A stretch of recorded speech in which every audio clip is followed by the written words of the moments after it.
چمن آپ اپنا لٹا گئے کہ بہار دین خدا رہے، جو جمع نہ رنگ بہار سے تو لہو بھی اپنا ملا دیا۔ سامعین محترم، جب کربلا میں سارے لوگ شہید ہو چکے تو فاطمہ کا لال مولا علی کا نور نظر، راکب دوش پیمبر، سیدہ شباب اہل الجنہ یعنی حضرت امام علی مقام سیدنا امام حسین علی جدہ و علیہ الصلاۃ والسلام اپنی آخری قربانی پیش کرنے کے لیے اور اسلام کے درخت کو اپنے خون سے سرسبز و شاداب کرنے کے لیے تیار ہو چکے، تاکہ قیامت تک کے لیے اسلام کا درخت ہرا ہو جائے، تاکہ قیامت تک کے لیے اسلام کا درخت ہرا ہو جائے۔ 10ویں کی صبح کو یہ مصیبتیں اور امام حسین علیہ السلام کے اوپر ہر شہید کی لاش کو خیمے تک لانا، جس میں برابر کا بھائی اور بیٹا اور 6 ماہ کا بچہ شامل تھا۔ روایتوں میں ملتا ہے کہ 10ویں صبح تک حضرت امام حسین علیہ السلام کے سر کے بال اور داڑھی کے بال سیاہ تھے، مگر عاشور کی عصر تک آپ کے تمام بال غم سے سفید ہو گئے۔ اہل حرم پر ایک کوہرام برپا تھا، آنسوؤں کی موجیں بہہ بہہ کر سب کے رخساروں پر رواں تھیں، لیکن 2 کی حالت زیادہ نازک تھی۔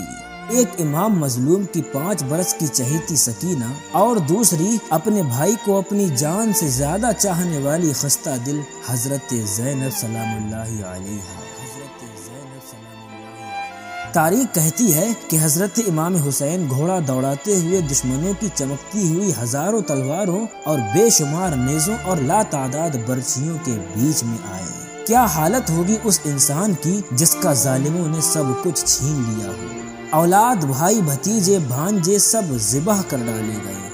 اور اپنی نگاہوں کے سامنے پورے گھر کو خاک و خون میں ایڑیاں رگڑ رگڑ کر دم توڑتے دیکھ کر ہی نہیں بلکہ دل پر صبر و ضبط کا پتھر رکھ کر ایک ایک لاش کو اٹھا کر خیمے تک لانے والے حضرت امام حسین کے اب دل کی یہ حالت تھی کہ کلیجے سے دھواں اٹھ رہا تھا، لیکن آپ کے عزم و استقلال میں رائی برابر بھی فرق نہ آیا تھا۔ اسی لیے کہا جاتا ہے کہ صبر کے ناخدا حسین۔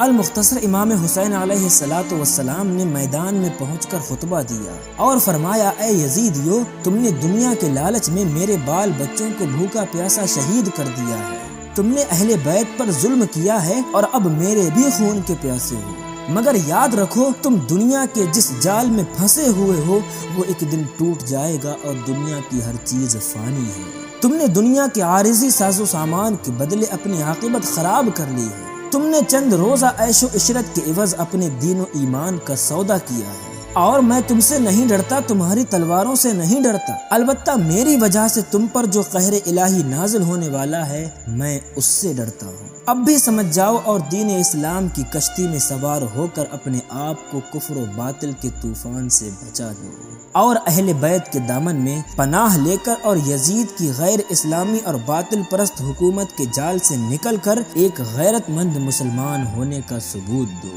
جو مجھے نہیں پہچانتا ہے وہ پہچان لے تاکہ حشر میں انکار نہ کر سکے۔ دیکھو اور غور سے دیکھو کہ تمہارے سامنے رسول کا نواسا ہوں، اور یہ دیکھو میرے سر پر اسی کا عمامہ ہے جس کا تم کلمہ پڑھتے ہو، اور میری کمر میں اسی فاطمہ کی چادر ہے جس کی فرشتوں کو بھی حیا تھی۔ ابھی امام حسین علیہ السلام تقریر کر ہی رہے تھے کہ عمر بن سعد بول اٹھا، حسین یہ واعظ و نصیحت کا وقت نہیں ہے، مرنے کے لیے تیار ہو جاؤ، اور اگر تو پیاسا مرنا نہیں چاہتا تو اب بھی یزید کی بیعت کا اقرار کر لے، پھر اے حسین نہر فرات تیرے حوالے کر دی جائے گی۔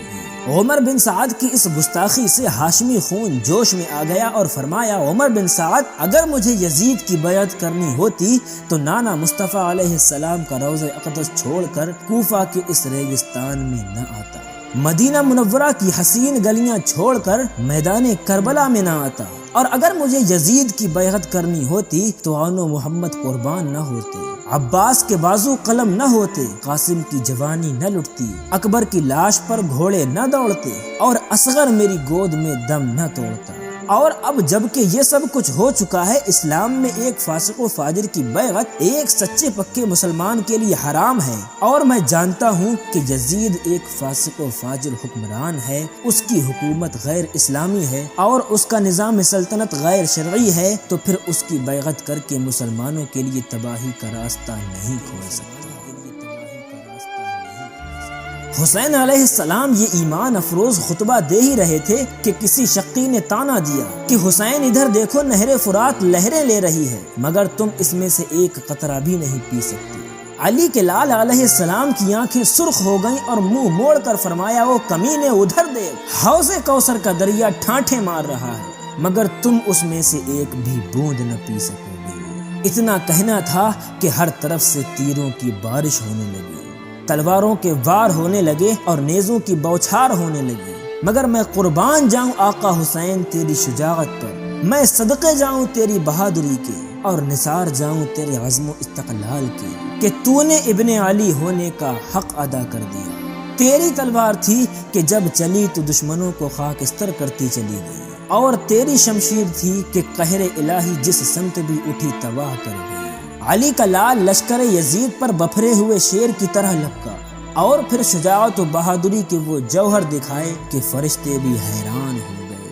المختصر امام پاک علیہ السلام مصروف جنگ تھے، اتنے میں آواز آئی کہ اے میرے صابر بندے حسین، تو بہت لڑ چکا، ہم نے تیری بہادری دیکھ لی، اب صبر کے جوہر بھی دکھا دے۔ چلتی ہوئی تلوار میان میں رکھی، بڑھتے ہوئے قدم جہاں تھے وہیں رک گئے۔ ظالموں نے چاروں طرف سے گھیر لیا اور ہر طرف سے تیر کی بارش ہونے لگی۔ امام گھوڑے پر ڈگمگانے لگے، اتنے تیر امام پاک کے جسم میں پیوست ہو گئے کہ گھوڑے پہ نہ رہا گیا، آپ ڈگمگاتے ہوئے زمین پر گرنے لگے۔ المختصر آپ زمین تک نہ آ سکے بلکہ تیروں پر اٹک گئے اور چاروں طرف سے آپ پر دشمن ٹوٹ پڑے۔ اس کے بعد شمر خنجر لے کر آگے بڑھا اور سینہ اقدس پر وار کیا۔ امام پاک نے اس سے پوچھا، تیرا نام کیا ہے؟ اس نے کہا شمر۔ امام پاک نے کہا، تو اپنا سینہ دکھا۔ اس نے جب سینہ دکھایا تو اس کے سینے پر سفید داغ تھا۔ حسین علیہ السلام نے فرمایا، میرے نانا نے سچ فرمایا تھا کہ تو ہی میرا قاتل ہے۔